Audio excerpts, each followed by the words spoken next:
All right, class, vacation time's over. Hoplight's back, and you are here once more after a long hiatus to see this new video, Karl von Clausewitz on War, Part 1. Right, so here we are. Yeah, it's been a while. I apologize for that. Had work and other life duties to attend to, but back again with a new video. And I was going through the library. I remember I did on Christmas, or rather the day before Christmas, the final part for Sun Tzu's Art of War. And I saw this sitting next to it, Karl von Clausewitz on War, and said, yeah, I think it's time we should do that. So here we are. This is part 1. I appreciate everybody being here for this. It's going to be a longer one, so buckle in for that. I'm gonna yak for a while here, but it's okay. You can maybe put this on in the background and listen while you work, like I do for many other different videos and subscriptions that I have. I won't get offended. But anyway, if you're here to learn something about Karl von Clausewitz and his fantastic book, hopefully I can accomplish that for you. So let's talk about the author himself, a little bio, and then we'll jump into some readings. And I will provide go-by readings for you to read along, as I always do. So we begin. Karl von Clausewitz. He was born 1780 in Prussia. This is modern-day Germany, in Berg bei Magdeburg, Germany.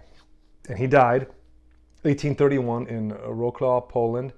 And he died of cholera, which that sucks. But he had very humble beginnings. We see that he was the son of a low-ranking Prussian officer and that he was educated as a cadet.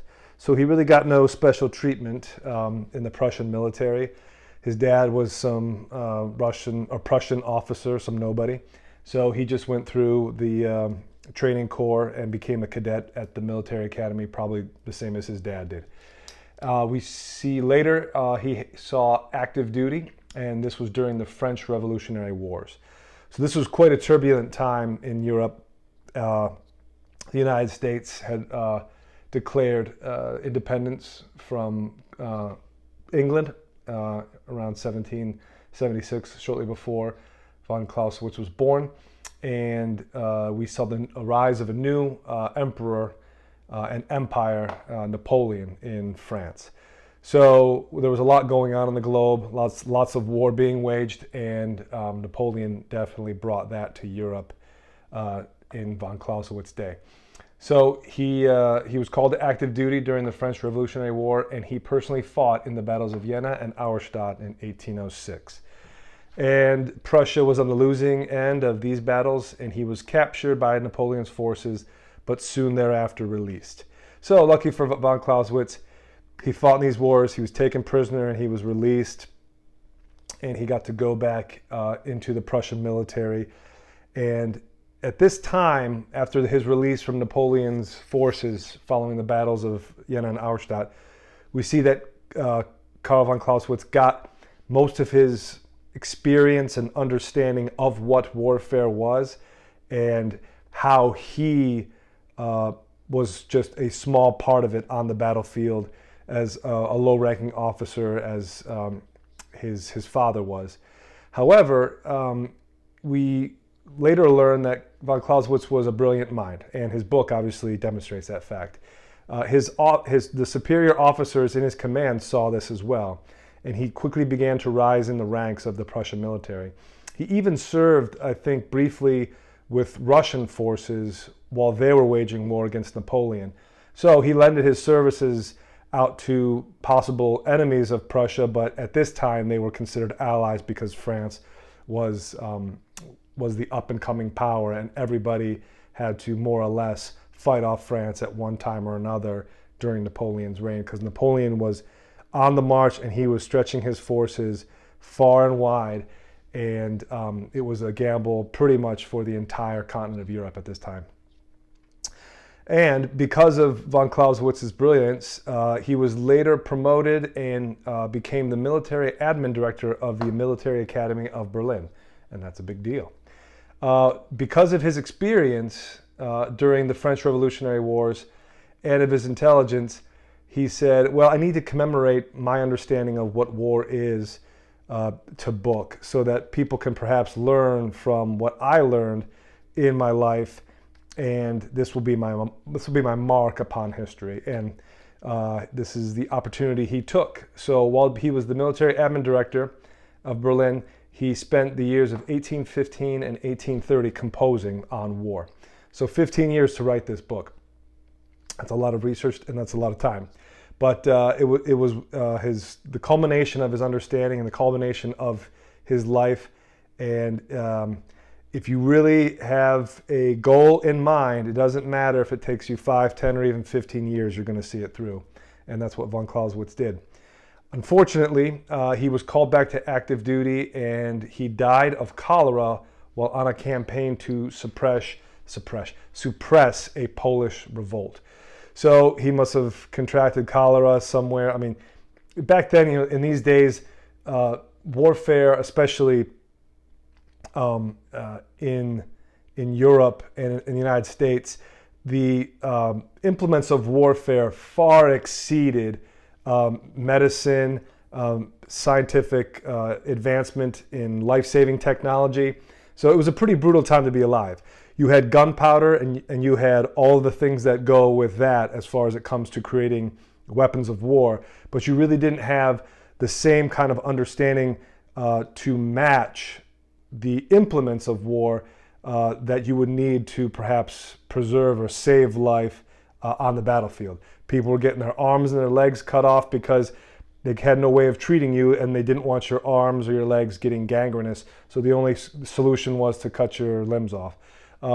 Cholera, I'm not positive here, but I think this was a disease that would just burn through military camps, and it usually happened on account of contaminated water or some sort of lack of sanitation. So cholera would just go through cities and would go through camps during times of war, because when there was, open wounds and people getting sick and just infection and lack of sanitary conditions, this disease just kind of went through like a wildfire.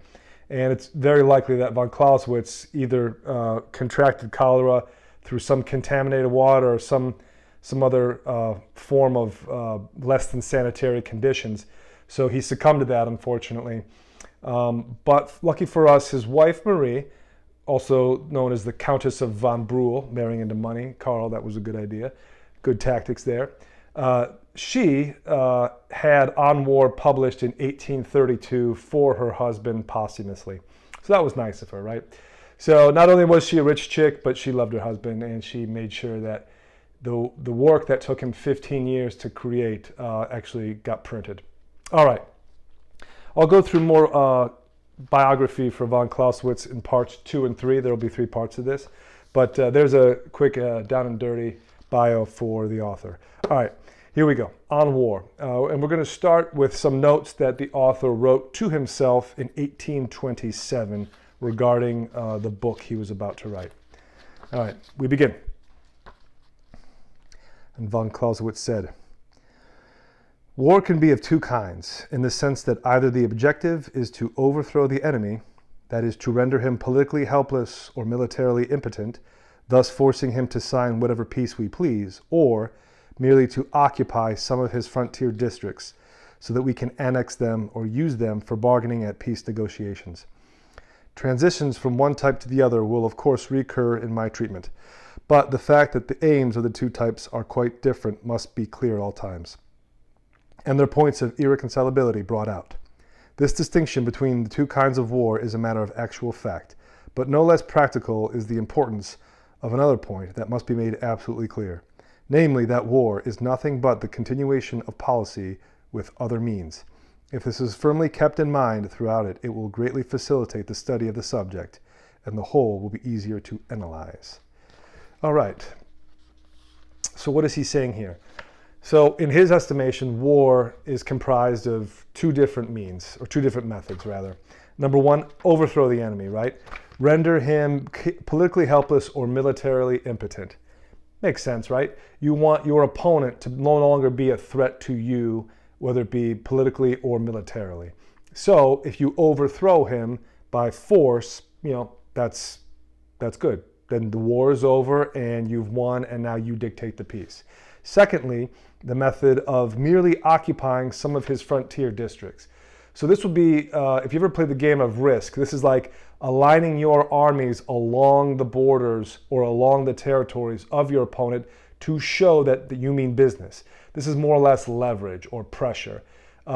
This is a method of warfare that is not necessarily kinetic, although it could become kinetic, but it is a give and take process where you either move troops from A to location B, or you withdraw troops from location A to location B, but it's strategic in its design, similar to like chess or, as I said, Risk. The purpose is to make it so that your opponent does not try to wage war, a kinetic war against you, because you have positioned your military, your forces in strategic locations where it's not tenable for your opponent to launch an assault against you. This is more of a defensive measure of war versus overthrowing it directly with an attack. Makes sense. But nevertheless, regardless of the two methods, one thing they hold in common is that war is merely an extension of policy, right? Diplomacy. That's obviously in every country's best interest, is to get what they want via diplomacy. No shots need to be fired. Nobody needs to be hurt. No one needs to starve. Troops don't need to occupy anything. It's just diplomatic. If you can't get what you want through diplomacy, perhaps you could exert this through political pressure.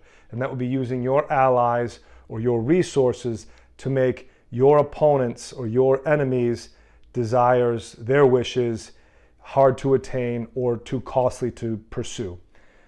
Sanctions. In countries nowadays, instead of waging war with people, we just kind of hurt their wallets. That dissuades them from doing things that we would rather them not do. If sanctions have no effect and if diplomacy is off the table, well, then we go to war. And war is just an extenuation. That's not a word. A continuation, an extension of a continuation of the policy of diplomacy or of leverage or pressure. If we can't get them to see our way via diplomacy, then we use pressure, right? Sanctions. We form alliances with their enemies. If this isn't enough, then we extend diplomacy through war, and then we get what we want via warfare. That's it. That's the only way you can really look at war, is an extension of your country's policy. Is our policy going to occur or not? If it's not going to occur by other means, warfare is a possibility for our policy to come to fruition.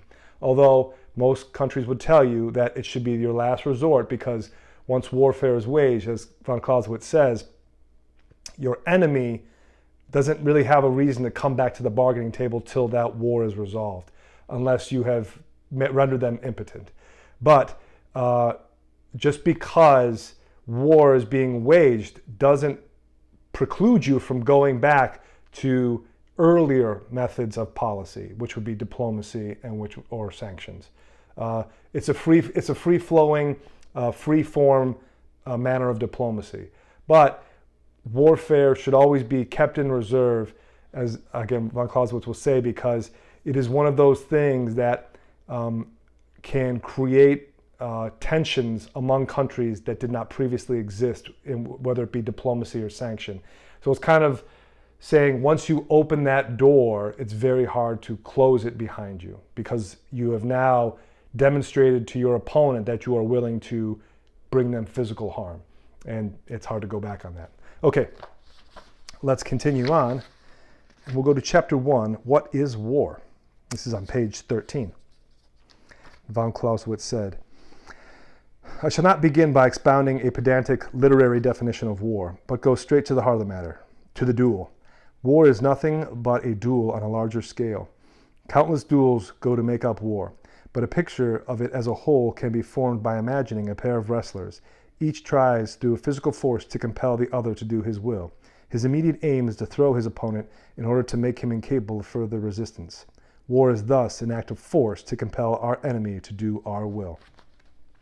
All right, pretty straightforward, right? Very Germanic. This is not Sun Tzu giving you some, Chinese riddle wrapped in an enigma, wrapped in a puzzle. It's just, what is war? Well, it's getting someone to do what we want, and it's by compelling them through force.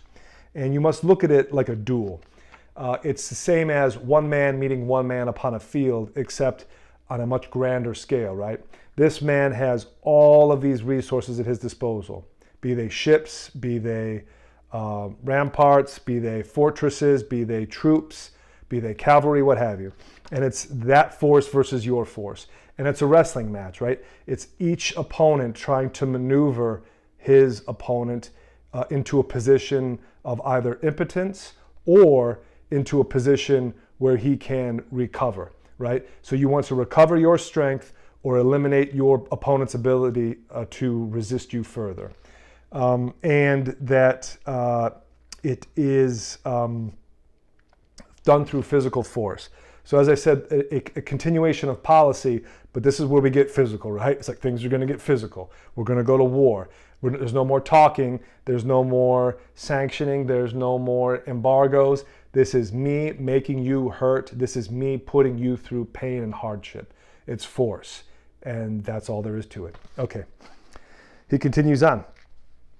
Attached to force are certain self-imposed, imperceptible limitations hardly worth mentioning, known as international law and custom, but they scarcely weaken it. Force, that is physical force, for moral force has no existence save as expressed in the state and law, is thus the means of war. To impose our will on the enemy is its object. Right, so I love this, and I used to get in debates about this. War is this and war is that, but what about international law? Yeah, that doesn't mean anything, right? There is no international police, although some people would say it might be America, but that's going away. I'll tell you that right now. That's going to go away probably in the next decade or two. There is no international tribunal that can force people to appear, right? Somebody has to go out and bring people before an international court of justice. Somebody has to go out and administer international law. And the United Nations, the ICJ, whatever, the ICJM is the International Court of, no, it's the International Court of Justice. The ICJ, they're pretty much useless without some major power backing them up, and that's usually the United States or one of the G8 countries. But war is simply compelling a foreign nation that you're at war with to do what you want. And there is no other object. It's just we are going to force them to do what we want. And there is no international law or moral custom that will stop us unless we impose those restrictions upon ourselves, which a lot of states do, and then a lot of states don't. But that's strictly a matter of custom. So when you go to war, the method of warfare is what your country has adopted customarily. Are we just going to annihilate everyone, or are we going to fight only so far as we need to? It really just depends. But there is no sure definition for war except the object being to overthrow my opponent and render him impotent. Okay. And continuing on, he says, kind-hearted people might of course think there are some ingenious ways to disarm or defeat an enemy without too much bloodshed, and might imagine this is the true goal of the art of war. Pleasant as it sounds, it is a fallacy that must be exposed. War is such a dangerous business that the mistakes which come from kindness are the very worst. The maximum use of force is in no way incompatible with the simultaneous use of the intellect. If one side uses force without compunction, undeterred by the bloodshed it involves, while the other side refrains, the first will gain the upper hand. That side will force the other to follow suit. Each will drive its opponent toward extremes, and the only limiting factors are the counterpoises inherent in war. This is how the matter must be seen. It would be futile, even wrong, to try and shut one's eyes to what war really is from sheer distress at its brutality. If wars between civilized nations are far less cruel and destructive than wars between savages, the reason lies in the social conditions of the states themselves and in their relationships to one another.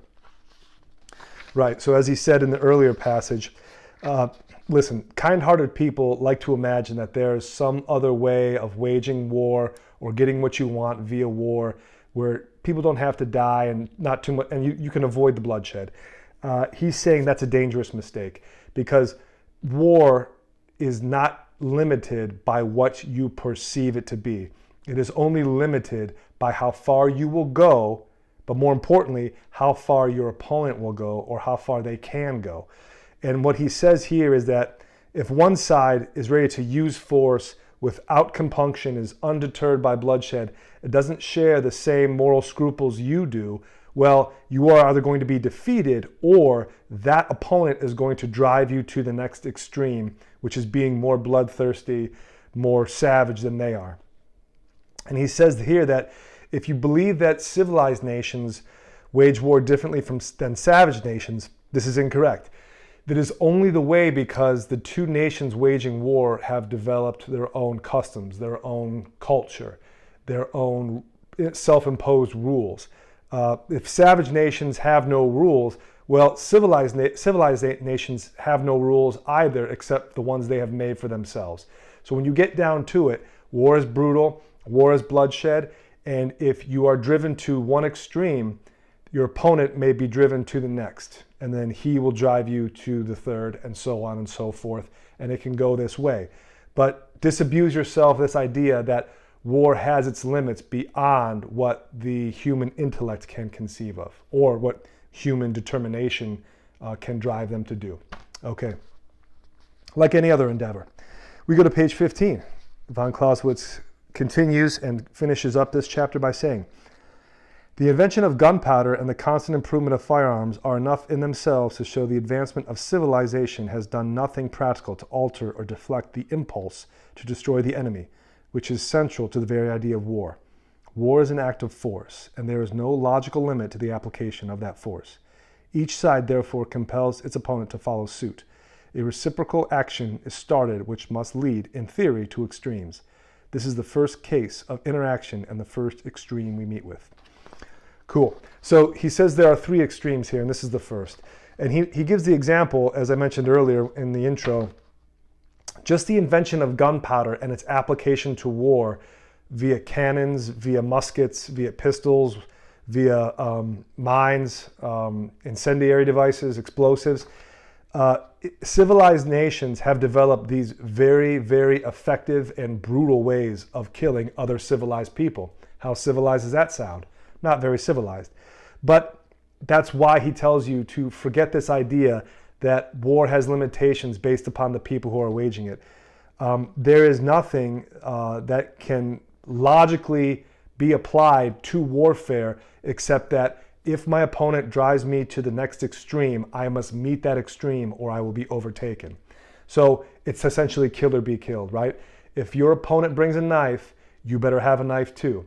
And if he sees you bring a knife, maybe he'll produce a gun. If you don't have a gun and all you want to do is hold on to that knife, you are failing to meet him at that next extreme, and you will be overtaken. Simple as that. Right. War is an act of force. There is no logical limit to the application of that force. 100%. Okay, let us continue. Page 15 again. Next chapter. The aim is to disarm the enemy. And von Clausewitz said, it follows then that to overcome the enemy or disarm him, call it what you will, must always be the aim of warfare. So long as I have not overthrown my opponent, I am bound to fear he may overthrow me. Thus, I am not in control. He dictates to me as much as I dictate to him. This is the second case of interaction, and it leads to the second extreme. Right, so your object in this battle, in this war, is to overthrow your enemy and thereby disarm him. If you cannot disarm your enemy, and he cannot disarm you, well then you're still now at this standoff, right? I am trying to disarm him, okay, I failed. He's trying to disarm me, okay, he failed. What next? Well, this is the second extreme, right? If we cannot disarm our opponents, we are driven to the next extreme, and this is what's called the maximum exertion of strength. Page 16. If you want to overcome your enemy, you must match your effort against his power of resistance, which can be expressed as the product of two inseparable factors, the total means at his disposal and the strength of his will. But the strength of his will is much less easy to determine and can only be gauged approximately by the strength of the motive animating it. Assuming you arrive in this way at a reasonable, accurate estimate of the enemy's power of resistance, You can adjust your own efforts accordingly, but the enemy will do the same. Competition will again result, and, in pure theory, it must again force you both to extremes. This is the third case of interaction and the third extreme. Okay, so now we're talking about disarming, and now we're going to force, right? So if you want to overcome your enemy, he says, you must match your effort against his power of resistance, which can be expressed as two factors, right? Total means and strength of will. Total means. All right, what does that mean? It means his forces, right? Okay, so what do we know about our guy here? All right, he has 1,000 cavalry. Okay, he has 30,000 infantry. He has 10 warships in the bay, and he has roughly 50 artillery pieces and a handful of cavalry, maybe 30. Okay, what do we have? We have roughly the same, although we don't have as many warships. Okay, so we are short on the warships, but we match him in strength for all the other units, correct? Okay, what is his strength of will? There's no finite answer for that. The strength of will is what he says here, the hardest to calculate.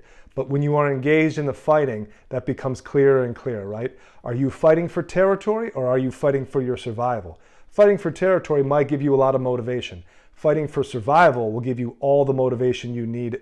The only motivation you'll ever need is survival, right? So what is the strength of your opponent's will? Does it match yours or surpass yours? This is what you must also gauge when it comes to this third extreme. And again, if your will matches his and your resources are even enough, this will drive you to another extreme. This is the stacking he talks about with extreme met, extreme raised. Extreme met, extreme raised. This is what happens in warfare. It is escalation. And I mentioned this actually in my samurai literature series when I spoke of the Miyamoto Musashi Book of the Five Rings passage on being pierced from below and above. We covered that section and it was one of my favorites. And Musashi talks about how engaged in a sword duel, which was his trade, he was a Ronin, the samurai, and how even though he could say he pierced his enemy from above, which means he mastered him in technique and he was able to disarm his enemy or at least wound him, he could never count his opponent out of the fight unless he was sure he had pierced him from the bottom. And what does that mean? It means he could not say his opponent was finished until he could see that the spirit had been broken, that his opponent's will to go on, his determination, his resolve was also broken. Because a broken fighter, right, who is physically beaten or who is cut up can reanimate those broken bones and can push through his pain and push through his agony and win that fight if the strength of his will is still there, if he has not been pierced from the bottom. Piercing from the top is fine, and it's what you need to do if you intend to win. But piercing from below is the conclusion to that hostility, right? Piercing from above is simply your training versus his training and surpassing his training with yours, or your strength, or your speed, or your cleverness, what it is. It doesn't matter. But you can't count this person out simply because you bested him via technique. If he still has the will to go on fighting, he is still a threat, and he is not impotent, he has not been disarmed. That's what he means when he talks about piercing below and above. That's exactly what von Clausewitz is talking about here, which means the means at his disposal and the strength of his will. These are the two factors you must consider as you are driven to these next extremes. All right, let's move on. And we jump to What is War? And chapter 9. This is page 19.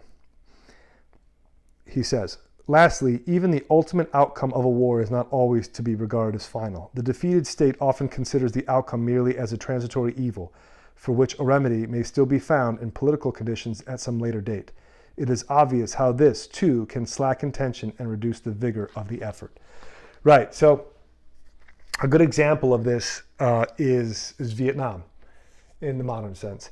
So when the French, not Napoleon's French, but when the French colonized Vietnam, the Vietnamese people were essentially beaten. And the French took over Vietnam and made it their own colony. And the French developed Vietnam. But the people of Vietnam only accepted this occupation, this colonization, as a transitory evil. Ho Chi Minh rose to power, I believe, in the 30s and 40s, and eventually became the consolidated power of the North Vietnamese. And we know the Viet Cong and all that story from the Vietnam War. But they waited. They used this transitory period to build up forces and to plan a counterattack. And that's what they did. And the French forces were driven out of Vietnam by the late 50s. The United States decided to get involved in the Vietnam War because we wanted to prohibit the spread of communism. And we invaded, I believe, in 1964. And the United States got bogged down into a guerrilla war with Vietnam. At least a million Vietnamese died in that war, and I believe 55 or perhaps 60,000 U.S. soldiers lost their life in that war as well. But another transitory evil. The United States invades. The Vietnamese undergo extreme hardship and death. The United States eventually abandons that war. We leave. And the last helicopter pulls out of Saigon. North Vietnamese take over, and the North Vietnamese communist government has been in control of Vietnam since that day in the late 60s. So these transitory periods where we lose, then we look for concessions, then we build up forces, then we counterattack, maybe we lose again. Okay, we regroup, we look for diplomatic solutions, we bide our time, we build up forces, and then we give it another go, and then maybe this time we succeed, and now we're back in control. These are the transitory phases of warfare. And where he says war is never final, if war is a continuation of policy, policy is never final either. Your policy with this country could be very hostile on Monday. And then by Friday, you're looking to join them as an ally. You never know. But warfare, just like this policy progression, is fluid and it's never final. Bear that in mind. Okay, let us move to page 26. This is also in the chapter, What is War? And von Clausewitz said, "It is now quite clear how greatly the objective nature of war makes it a matter of assessing probabilities. Only one more element is needed to make war a gamble, chance, the very last thing that war lacks. No other human activity is so continuously or universally bound up with chance, and through the element of chance, guesswork and luck come to play a great part in war. In short, absolute so-called mathematical factors never find a firm basis in military calculations. From the very start, there is an interplay of possibilities, probabilities, good luck, and bad that weaves its way throughout the length and breadth of the tapestry. In the whole range of human activities, war most closely resembles a game of cards." Yeah, so this is an old saying that the well-laid plans of mice and men often go awry. He's speaking here of the fog of war and the incalculability of chance on the battlefield. So there's a story actually of Napoleon, and a friend of mine mentioned it. He said there's a funny book about how certain battles and certain wars throughout history literally happened the way they happened because somebody had good luck or somebody had bad luck on a particular day. The story goes, and the book is called Napoleon's Hemorrhoids. For real. I'm actually going to look it up and see if I can find this book because he said it's pretty good. But Napoleon, according to sources, had a bad case of hemorrhoids prior to the Battle of Waterloo. And he wanted to ride his favorite horse in the battle, but he couldn't on account of the painful hemorrhoids.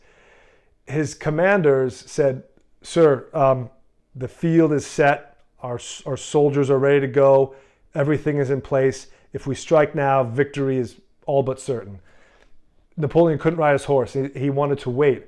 So he stalled his commanders into giving the order and waited till the afternoon.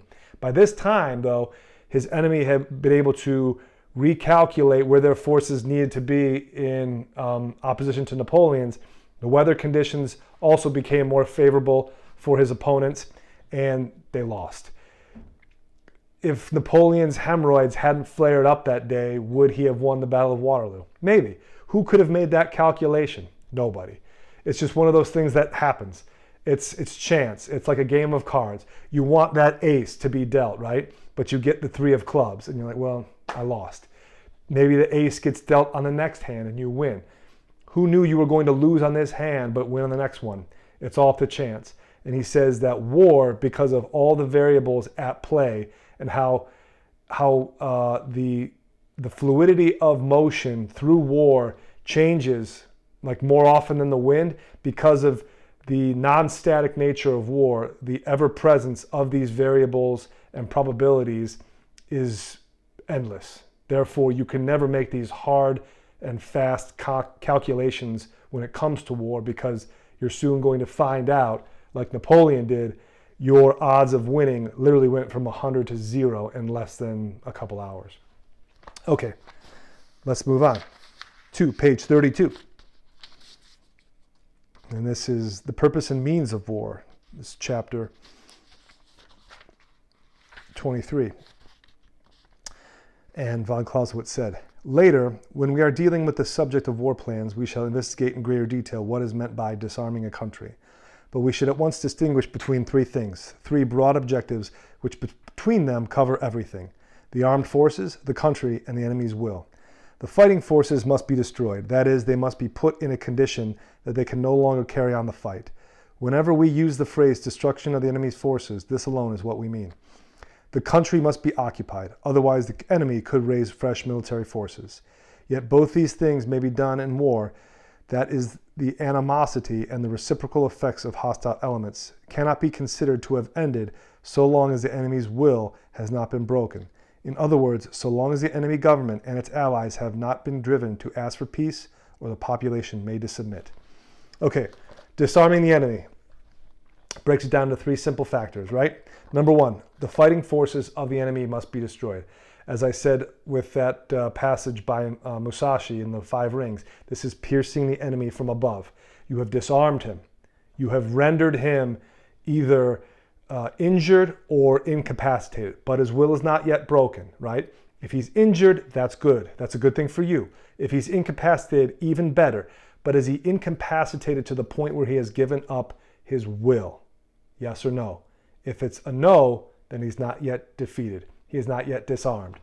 And he talks about that as the 3rd, which is the animosity and the reciprocal effects of hostile elements.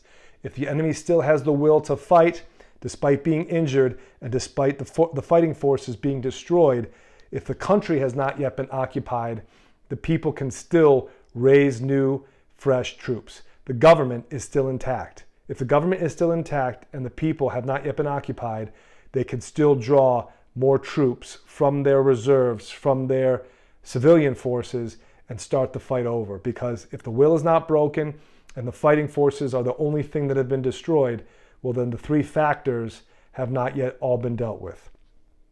There's a great quote, and I can't forget, I do forget the guy's name.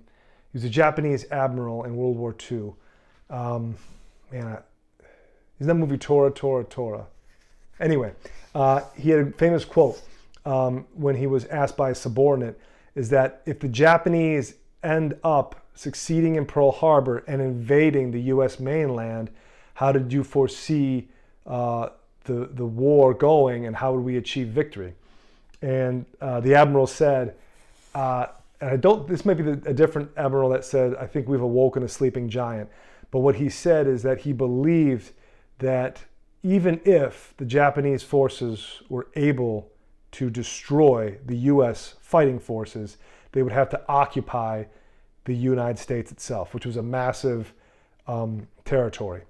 And he felt that behind every blade of grass there could be an American gun, because he knew the history of the United States, that when we fought for our independence, we gave the people inalienable rights, life, liberty, pursuit of happiness, but then we reinforced that with the Bill of Rights. And among the Bill of Rights was the right to keep and bear arms, which means that the United States citizenry could be, if it wanted to, the largest armed military force in the history of the world. You're talking about millions upon millions of people with their own privately owned firearms that could be hastily assembled and organized by military commanders if they needed to do so. So he felt that even if the United States fighting forces were destroyed, behind every blade of grass in America, there could be a gun. And then you're fighting an even larger army. So those are the three things you have to take into account: the enemy's fighting forces, occupation of the country itself, and the will of the nation as a whole. All right, move on to page 38. This is under the same book, Purpose and Means of War. Von Clausewitz said, "Combat in war is not a contest between individuals. It is a whole made of many parts, and in that whole two elements may be distinguished, one determined by the subject, the other by the objective. The mass of combatants in an army endlessly forms fresh elements, which themselves are parts of a greater structure. The fighting activity of each of these parts constitutes a more or less clearly defined element. Moreover, combat itself is made an element of war by its very purpose, by its objective. Each of these elements which become distinct in the course of fighting is named an engagement. If the idea of fighting underlies every use of the fighting forces, then their employment means simply the planning and organization of a series of engagements. The whole of military activity must therefore relate directly or indirectly to the engagement, the end for which a soldier is recruited, clothed, armed, and trained. The whole object of his sleeping, eating, drinking, and marching is simply that he should fight at the right place and at the right time." Well said, Carl. So combat, yeah, this is the essence of warfare, right? This is the kinetic energy that you will bring to your enemy by use of bow and arrow, by cannon, by musket, by AR-15, by AK-47, by M1 Abrams tank, whatever. But combat is the whole of these parts. The parts in and of themselves are called engagements, right? If you are in an engagement, you are waging combat. Combat across the board of the war is merely a series of engagements going on at any given time. And he says the purpose of a soldier and the purpose of a military fostering, training, clothing, feeding, finding a place for this soldier to sleep is all so that one day he can be in the right place at the right time and win that engagement. That's it. It kind of condenses people down to just their function. But that's how a general has to look at it, right? What is this soldier here to do? Oh, well, we're here to get him a good career, and we want to make him, the best he can be out of life. And we hope he goes on and leads a life fulfilled. Maybe he has a family. Maybe he goes on and does something nobody expects, like he invents the longer lasting light bulb. No, that's BS. Nobody cares about that. Who is this kid? He's some 18-year-old bucktooth private from Bumblescrew, Iowa. Okay, make sure he's fed, make sure he works out, make sure he gets adequate sleep, make sure he knows how to follow orders, make sure he knows how to shoot and reload his gun. Because one day we may have to put him in an engagement, and I need this kid and all these kids that are going to be there with him to win that engagement. Because if that engagement literally turns the tide of a war, then our country can succeed and we can have victory, and then he can go on and go to college and buy a house and go into debt by getting a mortgage or whatever. All right, we had some technical difficulties there, so I'm going to splice this video together with that other one. We had one more reading to go. So yeah, the chapter on combat we just talked about. Yep, so simply put, combat is a series of engagements. The soldier is trained to be there for those engagements. That's the only reason he exists. Okay, last reading, here we go. Von Clausewitz concludes for this part, stating, "Our discussion has shown that while in war many different roads can lead to the goal, to the attainment of the political objective, fighting is the only possible means. Everything is governed by a supreme law, the decision by force of arms. If the opponent does seek battle, this recourse can never be denied him. A commander who prefers another strategy must first be sure that his opponent either will not appeal to that supreme tribunal, force, or that he will lose the verdict if he does. To sum up, of all possible aims in war, the destruction of the enemy's armed forces always appears as the highest." Right. So last reading there. The decision by force of arms, that is the supreme tribunal.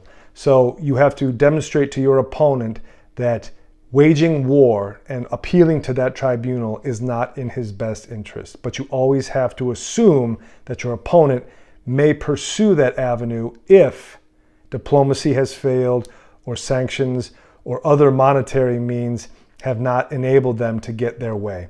War is always on the table, and your opponent must know that if they decide to pursue this course, that they could possibly lose that verdict. And the decision that they make based upon what you have demonstrated must always be in the forefront of their mind. They must never take you so lightly as to believe that the use of force is always on their side, or that the use of force is something that they can use against you at any given time. Because that is all war comes down to, is the extension of their policy by another means. And if they can get their way by waging war and foregoing all the other policy measures, they might just do so if they think they can win. Okay, sorry about that. We had technical difficulties there in the middle of the video, but hopefully this one came through coherent enough. I appreciate everyone being around for von Clausewitz on War Part 1. Stick around for Part 2. I'll get into a little more bio about him, but we'll delve into more readings for that, and it will be a shorter video. If you're liking this topic, give it a thumbs up. It's a military classic for a good reason. It's up there with Art of War by Sun Tzu. It's up there with Caesar's Gallic Wars. Yeah, it's definitely worth a read from cover to cover. But again, appreciate everyone coming around. It's been a while, but it's good to be back. Give this a thumbs up. Share it with anyone you think might get some value out of it. Subscribe to the channel. Could always use more subscribers. So yeah, that's it for Part 1. We'll see you for On War Part 2 next time. Till then, take it easy.